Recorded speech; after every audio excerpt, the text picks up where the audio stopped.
Okay, so 2 years ago, making one single UGC ad was a 9-day job. Today, it's 4 clicks.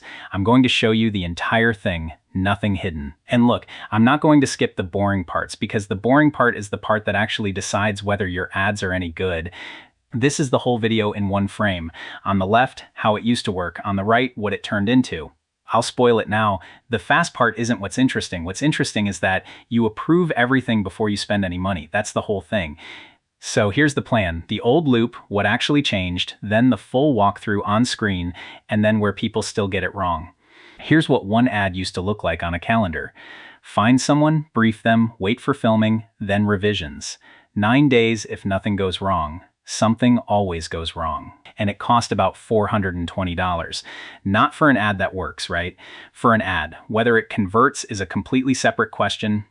And out of 10 briefs, you'd get maybe one ad worth putting money behind. That's the math nobody puts on the pitch deck. One thing before we start though, easy doesn't mean careless. Speed with no filter is exactly how you end up with 30 pieces of garbage. Every step here has a stop point. If you remember one sentence from this whole video, make it this one. You approve pictures before you pay for video. All right, part 1. Let's talk about the loop we're leaving behind because you can't appreciate the new thing without it. Day 1, you're scrolling profiles. Day 2, you're negotiating. Day 4, you're just waiting. Day 7, you finally see the footage. And day 9, you ship the second best take because there's no time left. And the brief itself was always this hopeful little email, hook in 2 seconds, natural lighting, can you do it by Friday? You send it and then you just wait. And then you get the message, got sick, can I send it Thursday? And honestly, that's fine, they're a human being. But your ad account doesn't care that they're a human being. And then sometimes it comes back and it's just not it, not bad exactly, just not the thing you asked for, and now you're 9 days in with nothing. Now to be fair, the old way had real advantages. A real person, genuine reactions, their audience already trusts them. The problem was never quality. The problem was you only ever got one shot. 9 days, $420, and one single variation. That last number is the one that actually hurt. Because when a variation costs $400, you test one. When it costs a couple of dollars, you test 30. And testing 30 things is a completely different job to testing one. So the old model made you choose. You could have craft on one ad, or you could have lots of attempts. Never both. And the whole game is that you don't know which ad works until you run it. And that's the gap. You can't iterate on something you only made once. So the whole thing you want is to get from one expensive guess to 30 cheap tests. Part 2. What actually changed? And it's not just that the AI got better, that's the lazy answer. 3 things changed, not one. Models got good enough to hold a face, references turned out to beat written prompts, and somebody finally put an approval gate in the middle. Those 3 together are what makes it easy. And here's the stack, bottom to top. The video model at the bottom is honestly the least interesting layer now. Everything above it is where the quality comes from. Let me kill 3 myths quickly. You don't need to be good at prompting. AI ads don't have to look plastic, and more generations does not mean better, it just means more slop faster if there's no filter. Okay, so the thing you need to understand before anything else is the contact sheet. It's a grid of reference shots on a plain gray background, and everything downstream looks at it instead of guessing.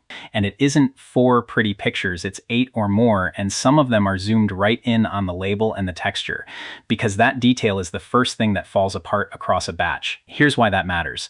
On the left, you're describing a thing and hoping. On the right, you're showing it the actual thing. Words drift between generations. A picture doesn't. Left, no reference. Right, with 1. 5 clips out of 12 usable versus 11. Same everything else.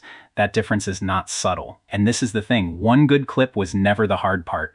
12 clips that look like the same person in the same room, that's the hard part, and that's what got solved. So the whole workflow is these 4 blocks. Link, actor, storyboard, render. That's it. That's the entire job now. Under the hood, it's ingest, identity, storyboard, assemble, and I'll be honest, you never really think about 3 of those. You mostly think about the storyboard one. And notice how the time is spread. The link takes 30 seconds, the actor is a one-time thing, and the storyboard is where all your actual attention goes. Right, step 1, paste the link. This is the shortest section in the video, and I kind of love that. You give it the product page you already have. There's no prompt to write, no brand doc to upload, no brief, just the URL. And it goes and reads the page, pulls out the details, the benefits, the objections people have, who it's actually for, all the stuff you'd normally write into a brief. So you get the name, the benefits, the objections, the audience, and a product contact sheet. 6 clean shots of the thing on a plain background. Two quick tips. Point it at the actual product page, not your home page. And if your product page is thin, the summary will be thin, so just check it once. Takes 10 seconds. And you might notice the summaries are really short. That's deliberate. All of this gets fed into later steps, so long rambling descriptions just cost money and blur the signal. So it's not writing a brief that describes your product, it's pointing at the page that already describes your product, which when you say it out loud is obviously the correct move. And that's step one done. Genuinely, that's it. Product's in, sheet is built, and you haven't written a single word yet. Step 1 of 4, in one frame. The only thing you type in this whole workflow is a URL. 30 seconds and you move on. Step 2, pick your actor. And here you've got a real decision to make, so let's slow down for a second. There's two paths. Generate an actor, which is a face that doesn't exist, or clone yourself off one selfie and your voice.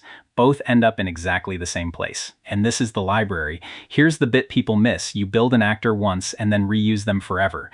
Every product after this is faster because of the work you did here. If you generate one, it makes a short clip of this person existing, pulls the middle frame out of it, builds the contact sheet off that frame, and then lifts the audio to use as their voice. And yeah, that's why they sound consistent too. The way I'd decide is simple. Is your face part of the brand? Then clone yourself. Founder-led stuff genuinely converts. If not, generate one and reuse them. Generated actors suit you if you're running ads for a few different brands. You can't be the face of 5 things, and honestly, you don't want to be. Quick reference if you're screenshotting, generate when the brand isn't you, clone when it is. Either way, you end up with a contact sheet and a locked voice, which is the whole point. And just so we're speaking the same language for the rest of this, contact sheet, base audio, storyboard, those 3 words come up constantly from here on. So now you've got a cast and a product, and here's the nice part, that setup is done forever. Every ad after this starts from right here.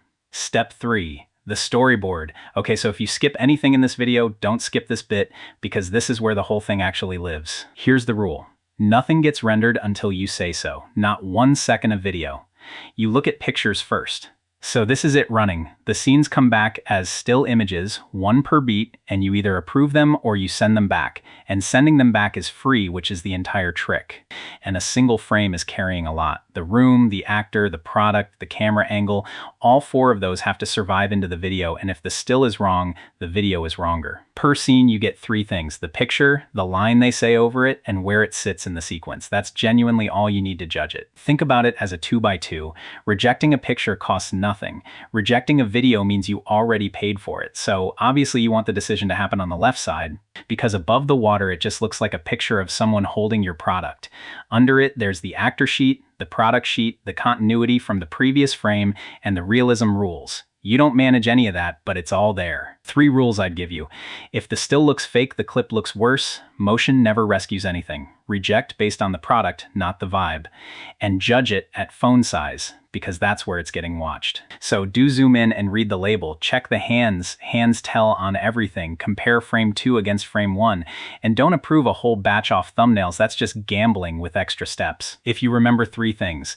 The gate is the actual product. Stills are free and video isn't. And consistency beats realism. Every single time. Now there's one constraint that shapes everything, and it's this. Video models cap out at about 15 seconds per clip. That's just where the technology is right now. Which means the maths is just length divided by 15 rounded up. A 30-second ad is 2 clips, so 2 storyboard frames. You never calculate this yourself, but it's worth knowing why the number of frames is what it is, and scale that up. 30 ads at 30 seconds each is 60 frames to look at. Which sounds like a lot until you realize you're rejecting most of them in about a second each. About a second to reject one, 4 seconds to properly check a good one, so 6 minutes for the whole batch. And if you hate all 60, you've spent nothing. Try doing that with a film crew. Now inside one ad, the frames have to feel like one continuous take. Same kitchen, same light, same person from beat 1 straight through to the payoff. So that's 5 things that have to hold across every beat: face, wardrobe, room, label, camera feel. Miss one and the cut reads as fake even if each clip on its own looks fine. And here's the interesting bit. Drift isn't random, it compounds. The further into a sequence you go, the worse it gets, and the product label is always the first thing to break. Because a viewer clocks something is off in under half a second. They couldn't tell you why, they just scroll. That's what you're actually defending against. And when it does slip, the comments find it instantly. Why does the bottle change shape? It's always the hands. That's the feedback you get, and it's brutal, but it's accurate. And somebody put it better than I can. Nobody notices the model. Everybody notices the continuity.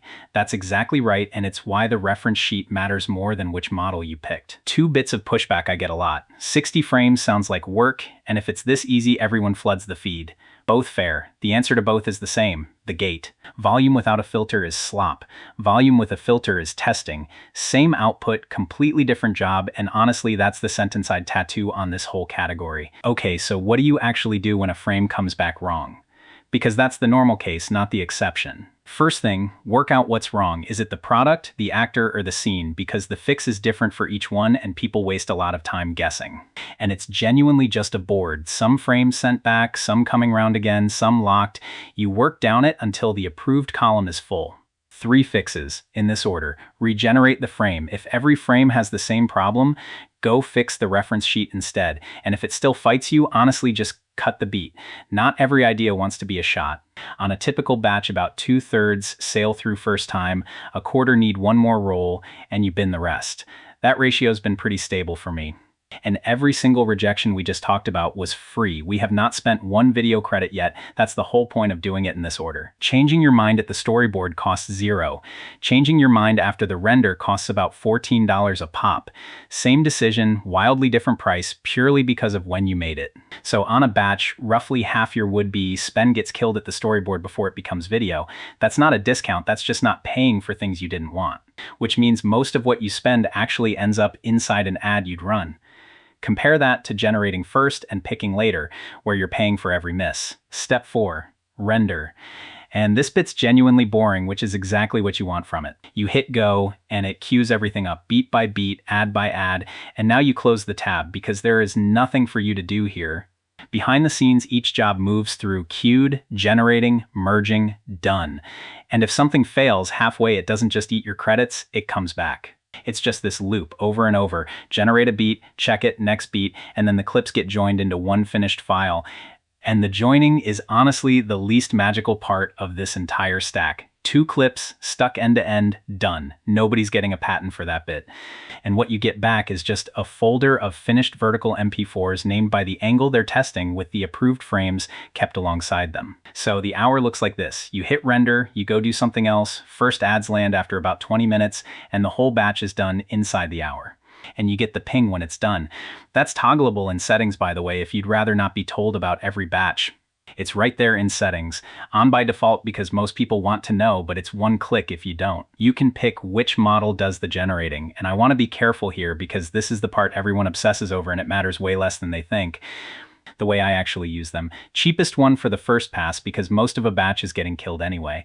Then re-render the winners on the expensive one. Spending premium credits on ads you haven't validated is just setting money on fire. So your first batch should sit way over on the cheap end. You're looking for which angle works, not for a showreel. And this is the chart I wish somebody had shown me first. A cheap model with a strong reference beats an expensive model with no reference. Every time. The reference is doing more work than the model is. So if your ads look fake, please stop model shopping, go fix your reference. I promise that's where the problem is. And on cost, it's credits, and they only get spent on video you approved. The storyboard passes are the cheap part, the rendering is where the money goes. So about 86% of what you spend ends up inside a finished ad. The rest is storyboard passes, which is the cheapest insurance you will ever buy. Across 30 ads, roughly 60% go straight through, a quarter need another roll, and you cut the rest. And the cut ones cost you nothing at all. 4 steps. About 6 minutes of your actual attention. 30 ads out the other end. And that's the workflow, end to end, nothing left out. Link, actor, storyboard, render. Now let's talk about where people still manage to blow it. Part 4. Easy is not careless. Because the tool got easy, and the judgment did not, and that gap is where people are losing money right now. The button got easy, your taste didn't come along for the ride, and that's not a criticism, that's just what happens whenever a tool gets good. So here's the mistakes ranked by what they actually cost. Top tier, skipping the gate, that costs you the whole batch. Bottom tier, which model you picked, which is the thing everyone spends their time on. Funny how that works. 4 things give it away. Hands, label, lighting, camera. And notice 3 of those have nothing to do with the face, which is the thing people spend all their time worrying about. And this is why I keep saying zoom in. At thumbnail size, that frame is fine. Zoom in and the label's mush. Your viewer won't consciously read it, they'll just feel that something's off and scroll. And roughly 6 in 10 notice something's off, 2 can tell you what it was, and 1 actually cares that it's AI. Which means you're not fighting the AI label, you're fighting that vague feeling of wrongness. And when you ask people what makes them scroll, AI isn't even top of the list. Staged is. A staged-looking ad from a real human gets scrolled just as fast. And if you search this, you get pages of people telling you to switch models or write longer prompts. The actual answer is the boring one at the bottom. Fix the reference. So before I approve anything, I run halt. Hands, angle, label, tone takes about 4 seconds a frame and it catches nearly everything. And before you hit render, 5 things. 1 room, 1 light, readable label, real hands, and a first frame that earns you a second of attention. If the answer to the last one is no, nothing downstream saves it. Structurally, a 30-second ad is 3 beats: hook, turn, close. Problem in the first 2 seconds, what changed, then 1 reason to act. That's it, that's the whole shape. 3 things people always ask. Disclosure, check your platform rules because they differ by country and they change. Likeness, only clone yourself or someone who actually said yes. And how many ads to a winner? Somewhere between 15 and 30, which is the entire argument for volume. And let me be honest about the weaknesses too. Real spontaneity is still hard. Complex physical demos still struggle. And because everybody can do this now, your taste is the only moat you've got left. So here's everything people think decides quality. The 3 in red are the ones that actually do. The gray ones are where all the discourse happens, which tells you something about the discourse. Same idea as a chart. Hook, reference, and how many angles you test are doing almost all the work. Model and resolution are basically noise. And yet, model and resolution is what the internet argues about all day. Part 5. You've got 30 ads, what do you actually do with them? Because just uploading all 30 is not a strategy. The way I split a batch is by where the buyer is. Someone who doesn't know they have the problem needs a completely different opening line to someone comparing you against a competitor. Same product, 4 different ads. 3 families I keep coming back to. Problem first, demo first, and objection first. Objection first is underrated, by the way. Saying the doubt out loud before they do buys you a lot of goodwill. And structurally, they're just different arrangements of the same 3 beats, which is why generating all 3 is cheap once your actor and product are locked in. So 30 go in, about 20 of them die in the first couple days, 6 keep running, and maybe 3 are worth scaling. And that's a good result. That's what winning looks like. And after 2 weeks, you've got an actual ranking, not a hunch, a ranking. And here the objection first one ran away with it, which I genuinely would not have guessed beforehand. And this is the difference the whole video has been building to. When you test one thing, you get a flat line and a shrug. When you test 30, you find the shape of what works. And it's always this shape. 2 or 3 ads carry almost everything, which means the value of the batch isn't the batch, it's that the batch contained ad 14. You just had no way of knowing that in advance. Your winner lives right out on the tail. And here's the uncomfortable bit, you cannot think your way to it. Smart people guess wrong constantly. You can only run enough attempts that you land on it. And over a month it looks like this. Nothing dramatic week to week, you're just cutting losers and doubling on winners. That's the whole thing. It's not clever, it's just possible now. And one winner is not one ad, it tells you the angle, then you go make 10 variations of that angle, and now you've got a format, not a lucky clip. And it compounds, because your actor's already built. By month 3, you're not learning the tool at all, you're just testing ideas, which is the job you actually wanted to be doing. 3 numbers I'd watch: 3-second hold rate, click-through by angle, and cost per acquisition by family. And notice none of those are per ad. You're learning about angles, the individual ads are disposable, and that's a month on one screen. 31 run, 6 still alive, a 79% kill rate, and only 11% of the spend went to the losers. A high kill rate is a good sign, by the way. It means you were actually trying things. So the real loop is make, learn, make, and the learn side is the half that people skip because it's less fun than generating things. And the target isn't lots of generations. It isn't even one ad that works. It's a repeatable format because that's the thing that still pays you next month. 4 things have to mesh: reference, gate, volume, taste. Take any one of those out and the whole thing stops turning. Volume with no taste is slop.